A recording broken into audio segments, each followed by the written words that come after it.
بسم الله الرحمن الرحيم. هنعمل النهاردة حاجة كده عظمة، حاجة كده طعم كده ايه خطير، طعم وريحة بسم الله ما شاء الله. بصوا هنعمل صينية الوراك دي بالبطاطس والجزر بالخضار عامة يعني. وهنعمل شوية رز بشعرية، وتابعوا معايا يا حبايبي لاخر الفيديو. ماشي ماشي، خليكم متابعين معايا لاخر الفيديو كده. اول حاجه هنجيب الصينيه كده، نحط فيها ماده دهنيه، الماده اللي انتوا عايزينها لاي حاجه، سمنه، زيت، زبده، اللي انتوا عايزينه. بس لو حطيتوا زبده لازم تحطوا طبعا معاها شويه زيت عشان ما يتحركش الزبده، ما تتحركش معاكم عشان احنا هنحمر بيها. اول حاجة حطينا كده، بصوا غسلنا الفراخ حلو خالص كده بمحلول ونقعناها في المحلول بتاعها. وبعد كده بنحط، بصوا المادة الدهنية دي، وبنحط الوراك وبنتبلها، بنحط عليها ملح عشان ريحة الزفارة بتاعتها، لان طالما حطيتها زي كده فريحة الزفارة هتطلع، زفارة الفراخ. بصوا شايفين، انا حطيتها الاول على بالجلبة الناحية التانية. ليه محطهاش على ناحية الجلد؟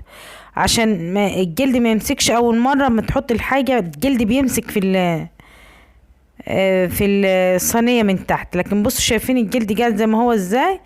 قطعنا البصل كده جوليان كده، او جوانح كده، وضفناه كده على الوراك. اهو احنا الوراك مش حاطين عليها غير الفلفل بس، خلي بالكم ما تبلناش حاجة، احنا حطينا الفلفل بس عشان ايه؟ ريحة الزفارة بتاعت الفراخ. بصوا اهو هنسيب البصل شوية كده عليها كده، و بس هنبقى واقفين عليها متابعينها برضو. اهو احنا عايزينها بس تاخد لون، لان هي كده مش هتستوي اصلا، هي تاخد لون بس. اهو نسيبها شوية كده على النار. حطوا لايك حلو كده. بصوا دي حتة توم دي من الفريزر، انا ما زلت لغاية الان باكل في التوم اللي انا مفرزاه بتاع اخر السنة ده.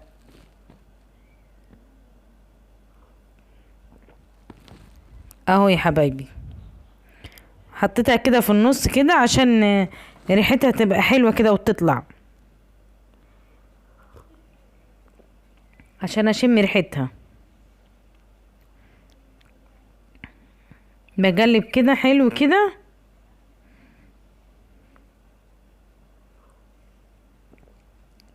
عارفين كانت ريحتها في الوقت ده رهيبة. انا بسجل فيديو حاليا كده، بس كانت ريحتها رهيبة. بصوا قطعت البطاطس كده، بتكون ايه متعرضيها شوية كده، والجزر بترج القطعة بتاعته كده، بتخفيها كده عشان البطاطس احيانا تستوي قبل الجزر.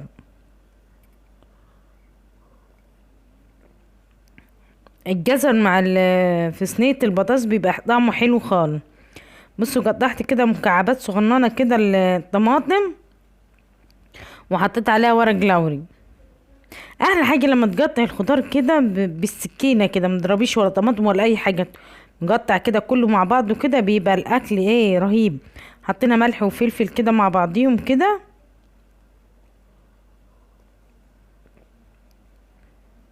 اهو يا حبايبي، وكده خلصنا صينيه الوراك اللي بنعملها. هنعمل شويه رز بشعريه على السريع كده. اهو بنقلب الشعريه الاول مع بعضيها كده لغايه لما تتحمر الشعريه.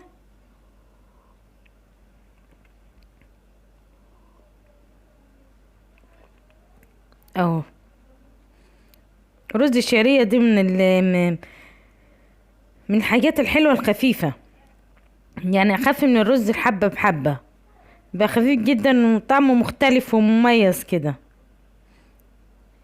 ومعظمنا بنعمله يعني. اهو بعد ما حمرنا الشعريه بنضيف الرز، بنكون غاسلينه كده وبنضيفه، وبنضيف له الملح وبنضيف له الفلفل، وكلنا بنعمله عارفين. وبعد كده انا بحب اسخن ميه للرز جدا، محبش اضيف اي ميه بقى من الحنفيه كده. صيف شتا بحب اسخن له ميه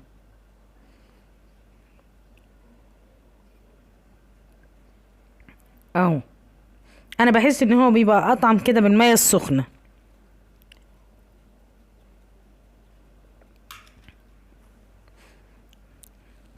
اهو. واحده واحده كده بننزل الحروف الرز اللي في الحروف كده. بصي انت بتزودي يا دوبك سنتي فوق الرز ميه، سنتي ميه فوق الرز، ماشي حلوين اهو. بصوا شايفين كده بنات اهو، يا دوب سنتي فوق الرز كده. وصينية البطاطس اهي ما شاء الله، شايفين الالوانات الحلوة دي، الوانات الخضار اللي باينة دي اهي كده. هي كده استوت اهو، البطاطس استوت اهي ما شاء الله، والفراخ استوت ولسه قاعدة بالجلد بتاعها، الجلد زي ما هو اهو اهو. بقول لكم ان ايه، ان كله استوى اهو، بسم الله ما شاء الله كله مستوي. ده انا كده سويتها على البوتاجاز من فوق، ما دخلتهاش الفرن لسه. بصوا بقى الحتة دي، احنا لسه هندخل الفرن بقى. بصوا ده كاتشب ده من اللي انا كنت عاملاه معاكم، بس انا حطيت له حبة زيت كده كمان كده عشان ايه، اعزز اللون بتاع الفراخ كده لما بتتعمر في تحت الشواية. بصوا عشان اعزز اللون بس، اخليها تديها لمعة كده بعد ما تتشوي تحت الشواية اهو. دهنت كل الوراك كده بالكاتشب كده، كان طعمها حلو وريحتها حلوة ما شاء الله، بتميز طعم الحاجة. يعني لما تعملي حاجة مختلفة كده فبتميز طعم الحاجة. دخلناها بس تحت الشواية، يعني هي استوت كده كده على البوتاجاز، فهنخش بس تحت الشواية بس كده اهو. خلاص خلصنا اهو، ادي الرز اهو، وادي صينية الوراك. عايزة لايك حلو وشير وسبسكرايب للقناة، ربنا يحسن ما بين ايدينا جميعا يا رب. حطوا لايك يا حبايبي، واعملوا متابعة وفعلوا الجرس عشان يوصلكوا كل جديد. يلا حبايبي انتظروني الفيديو الجاي ان شاء الله. يلا حبايبي، سلام عليكم.